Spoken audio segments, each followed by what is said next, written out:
Olá, meu nome é Pablo Vilaça, sou crítico de cinema e diretor do portal Cinema em Cena e que dia de cinefilia. Hoje eu quis ver mais filmes para compensar ontem que eu não vi nenhum no domingo, por motivos que não vêm ao caso, porque eu estou aqui para falar de cinema e não de política. Então hoje eu assisti a 7 filmes e o pior deles ainda era bom. Então foi um dia assim, é muito bacana quando você vai saindo de um filme para outro, e são filmes completamente diferentes uns dos outros, e eles te prendem, te envolvem, e te surpreendem, te fazem pensar, ou te fazem sentir, assim, o set. Foi um excelente dia. Bom, que filmes foram esses? Eu abri o dia com um documentário chamado Óbito, que é um documentário sobre os jornalistas que escrevem os obituários para o New York Times. E é interessante que, a princípio, pode parecer uma coisa assim, uma coisa mais. Falar sobre os caras que escrevem obituário. Mas é interessante porque, assim como eles mesmos colocam no filme, a, o obituário e o documentário, consequentemente, ele tem muito menos a ver com morte e com a ideia de morte do que com a ideia de vida, de realizações. Porque é isso que é o obituário. O obituário é você, claro, dar a notícia do falecimento de alguém, mas é aí fazer uma retrospectiva, um apanhado. O que essa pessoa fez na vida? Então, o filme ele acaba funcionando como uma celebração da vida e de várias, porque tem alguns obituários em particular que são lembrados no filme porque são ou mais memoráveis ou porque os jornalistas em questão têm um carinho maior por esse ou por aquele texto. E a gente percebe como é que é, primeiro, o cuidado na hora de escrever o obituário e não só a apuração jornalística, que por incrível que pareça tem urgência, a não ser que seja de uma pessoa que já está velhinha ou doente, que eles já escrevem com adiantado o obituário, mas aliás até nisso é interessante, porque no filme eles mostram, por exemplo, no setor de arquivos do New York Times, um obituário que foi escrito por uma pioneira, uma mulher pioneira na aviação, quando ela tinha 16 anos, em 1929, o obituário foi escrito em 1931, porque eles imaginavam que ela não ia durar muito tempo, porque ela ia se acidentar. E ela morreu em 2014. Então o obituário durou mais de 80 anos. Provavelmente o obituário escrito com antecedência mais antigo com a pessoa ainda viva.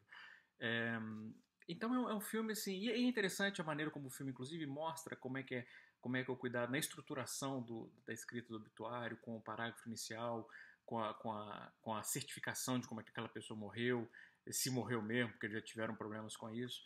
É um filme sensível pra caramba. Eu fiquei assim. E tem senso de humor. Os personagens são interessantes, os entrevistados. E o cara que trabalha no arquivo do New York Times é um cara só. Antes eram 30 nessa sessão, agora é um cara só. Ele mostrando o arquivo, a bagunça, que ninguém é capaz de achar nada ali a não ser ele. E você vê que o cara é meio maluco, assim. É, é, então ainda acaba meio que apresentando personagens interessantes. Fiquei muito encantado com esse filme chamado Hobbit. O segundo filme que eu vi no dia também foi um documentário da HBO Documentaries, que normalmente já tende a me deixar esperançoso, porque eles são muito bons em documentários e escolhem bem os projetos que eles vão produzir. E esse é um documentário chamado Solitary, Solitária, que ele investiga uma entrevista os prisioneiros de uma prisão de segurança máxima nos Estados Unidos, no estado de Virgínia, chamado Red Onion, que é uma prisão que só tem solitária. É uma prisão para indivíduos que já tiveram problemas de outras penitenciárias e tem gente lá, por exemplo, que está presa há 20 anos na solitária. E é um esquema rigoroso, de ficar 23 horas por dia dentro da cela, 7 dias por semana. Só vê 1 hora de sol por dia. Então, o filme mostra o efeito que isso tem sobre o ser humano e questiona muito, porque nem todos ali que estão ali, por exemplo, não que isso justificasse um tratamento desumano, né, aquela coisa do olho por olho, uma coisa primitiva, mas tem gente ali, por exemplo, que foi presa por roubo, e teve algum problema na prisão, ou brigou, não sei o que e tal, e de repente está 15 anos na solitária. Então, o filme, uma das coisas que questiona, e a gente vê o efeito disso, você vê que o cara tá perturbado, aliás, todos eles. Você vê que tem um efeito que é um efeito não só desumanizador, mas de provocar insanidade. Como não provocaria? Então é um questionamento sobre como o sistema penitenciário, nesse caso norte-americano, ele está menos preocupado em recuperar do que em punir. E no processo ele acaba sendo absurdamente desumano. Gostei muito também desse filme Solitary. O terceiro filme que eu vi no dia foi um filme chamado Quartet. Na verdade é um filme francês. Eu esqueci o título agora do filme francês. O filme é sobre um juiz de uma cidadezinha, um juiz criminal de uma cidadezinha pequena, e tem a seleção do júri, e de repente ele vê que uma das pessoas que foram convocadas para o júri é uma mulher que ele conheceu anos antes. E ele fica claramente perturbado com isso. E o filme lida não só com o caso em si que ele está investigando, que é um caso em que um pai é acusado de ter matado a filha de 7 meses de idade com chutes na cabeça. O filme não é um documentário, tá? Só para esclarecer, é uma ficção narrativa. E, e a gente fica não só vendo aquele caso e tentando ver o que há por trás daquele caso, mas é um filme também sobre a relação desses dois personagens, do juiz e dessa jurada que é uma médica. É, e é um estudo de personagem também muito delicado. A maneira como é construída, e as atuações são atuações muito boas. A atriz, eu esqueci o nome da atriz, primeiro que eu fico encantadíssimo, é lindíssimo. E outra coisa bacana, porque ele é mais velho e ela tem 45 anos. Então não é naquela coisa do cara de 50 anos, ou 55, ou 60, que se apaixona pela menina de 25, não. Ela também é uma mulher madura. Então, é um filme maduro, é um filme de relações maduras, de aspirações maduras, de romances maduros, de sonhos maduros, de encantamentos maduros. É muito tocante o filme. E é engraçado porque é um filme relativamente simples, aparentemente. Esse termo simples normalmente os filmes mais complexos são os que parecem ser mais simples. Mas é interessante porque você não está percebendo a força da narrativa, e quando ele chega no final, que eu não vou contar, obviamente, mas quando ele chega ao fim, e eu, pelo menos, fiquei profundamente emocionado, e você vê como o filme tinha te capturado de uma maneira intensa. Gostei muito desse filme. O filme seguinte foi talvez o mais fraco que eu vi no dia, ainda assim é um bom filme, chamado The Banksy Job, que é um filme que lida com um artista chamado Andy Klein, se não me engano, que atende pelo nome de AK-47, AK-47, que é um artista que ele fica obcecado com Banksy, e aí em 2003 ele rouba a primeira escultura do Banksy que levou o Banksy a ficar famoso, que é o The Drinker, que é uma escultura que o Banksy instalou no centro de Londres. E esse cara ficou obcecado com essa escultura, e o filme gira em torno dessa obsessão dele com essa escultura, e ele querendo, inclusive, que o Banksy reconheça que a escultura é dele para ele poder vender e tal. E o cara é obviamente maluco. É um personagem interessante esse outro cara, esse AK-47. Mas é ao mesmo tempo muito irritante. Ele é muito irritante.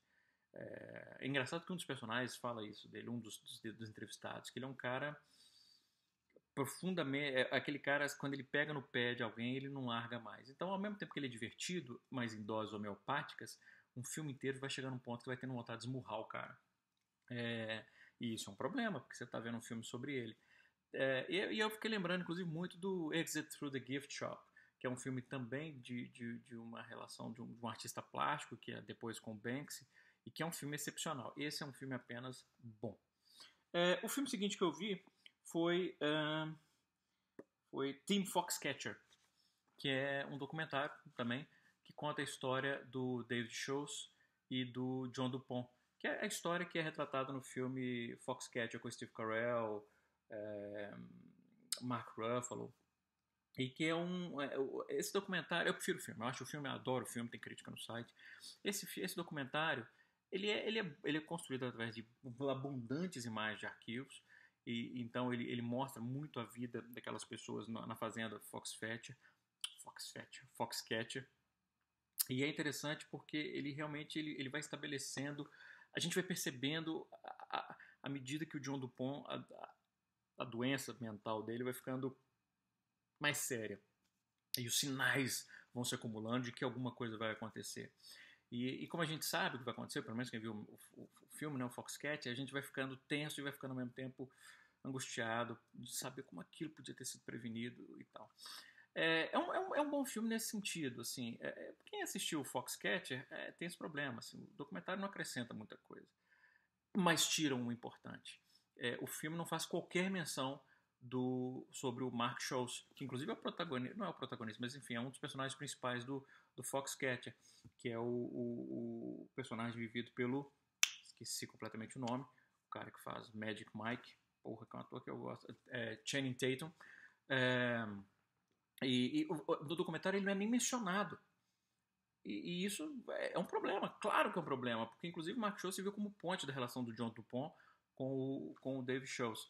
Inclusive depois da sessão eu até perguntei pro diretor, embora isso obviamente não deva influenciar na crise, mas como eu já havia percebido esse problema, ele disse que não, que ele achou que não era necessário, porque quando o Mark Schultz foi morar na fazenda, quando o Dave Schultz foi morar na fazenda, o Mark tinha saído e tal, papo furado. Ele não teve curiosidade de perguntar pro irmão o que achava do outro irmão, o que achava do John Dupont. Não, obviamente o Mark Schultz ou não quis participar, ou ele quis afastar o filme do Foxcatcher, da versão baseada em fatos reais, e aí veio com essa desculpa, o que eu acho um problema, inclusive um documentarista mentir. O sexto filme que eu vi no dia foi o meu favorito do festival até agora, um documentário chamado Houston We Have a Problem.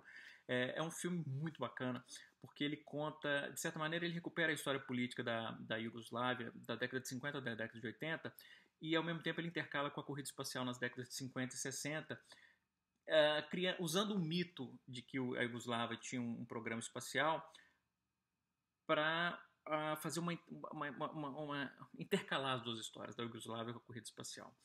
E nisso ele nos apresenta um personagem que é um engenheiro da Iugoslávia que foi obrigado a mudar para os Estados Unidos. O governo simulou a morte dele e ele reatando a relação com a filha depois de 50 anos, a filha que ele nunca chegou a conhecer. E o interessante é porque vê claramente que há ficção ali, há fantasia ali, mas e é uma das discussões do filme, né, como a mídia consegue fabricar realidades e convencer de uma realidade que não tem nada de real, que aliás é uma discussão muito atual. E aí é fascinante porque ao mesmo tempo que ele usa realmente imagens de arquivo, principalmente usando as imagens do Tito. Do Tito era o apelido, ele era o nome popular dele, conhecido na Iugoslávia, o ditador da Iugoslávia da década de 50 até que morreu em 1980. Enfim, para criar uma narrativa que às vezes beira realmente, ou flerta, ultrapassa a fronteira com a fantasia. E ele faz isso muito bem no filme. Mas ao mesmo tempo ele consegue, através da fantasia ou dos fatos documentais, traçar esse painel da corrida espacial e da história da Iugoslávia nos últimos, entre 10, 50 e 80. É um filme fascinante, assim, é o meu favorito até agora. E eu encerrei o filme também o dia com um filme muito bom, chamado A Kind of Murder, que é um filme do Andy Goddard, com o Goddard, senão fica parecendo que é o Godard, com o Patrick Wilson, Ed Marsan, Jessica Biel, e é um noir. E é engraçado, depois eu tenho até que ver, eu não sei se eu sonhei com isso, que tinha um filme baseado em um conto da Patricia Highsmith aqui no festival, se eu imaginei, mas enfim, se tem algum é esse. Porque se ele não for baseado em um conto da Patricia Highsmith, eu vou ficar muito espantado, porque tem todas as marcas dela. E é um filme noir que se passa na década de 50, até isso, e que gira em torno da relação entre dois personagens, mas que não é realmente uma relação. Um cara os dois são acusados de matar as esposas, mas a gente sabe da inocência de um e desconfia da do outro. E o interessante é como eles se relacionam, e aí o filme passa a discutir a natureza da culpa. Porque os dois têm algum tipo de culpa, ou pelo menos carregam ou sentem algum tipo de culpa. E o filme discute a natureza da culpa, da responsabilidade nossa para com o outro, e ao mesmo tempo cria uma tensão muito grande, as atuações são muito boas, o design de produção é genial, principalmente de maneira como eles trabalham o uso de cores quentes e frias. O vermelho especificamente tem um significado muito forte no filme, a relação dele com o personagem do Patrick Wilson, nos ambientes que ele se encontra, mesmo quando ele usa roupas frias. É um filme que eu gostei realmente assim, muito. Então foram esses os 7 filmes que eu vi no 5º dia do Festival de Tribeca. É isso, um grande abraço e bons filmes.